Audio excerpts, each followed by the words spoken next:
отырған ғимарат Талғар қаласында орналасқан Алматы қорығы. Достар, мына мұражайдағы бүкіл жануар, құс, жәндік, қазір көрсетсем, солардың барлығы бұрында тірі болған. Мынаны кейіннен істеген екен. Бұл 1960 жылы ашылған. Мыналар содан бері әлі тұр. Бұл қорықта сүтқоректілердің 40-тан астам түрі бар екен. Яғни аю, арқар, марал, сообщение келді. Андай барысқа дейін барды. Бірақ бұл барыстар таудың ең жоғарғы жағында, биік жерінде болады екен.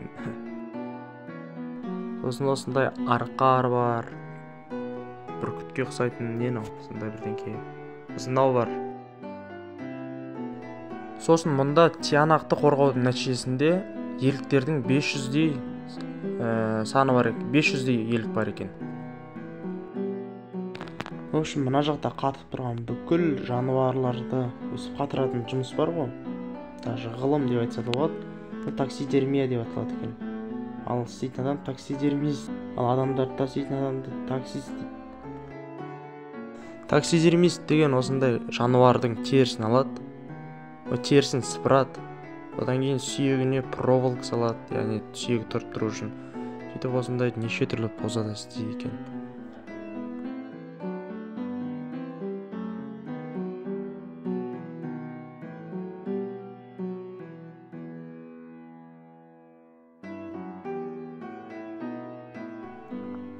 Бұл қорықта құстардың 200-ден астам түрі бар екен.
Алматы қорығының сыртында осы қорықтың қарайтын жері көрсетілген кішкентай пирамида бар екен.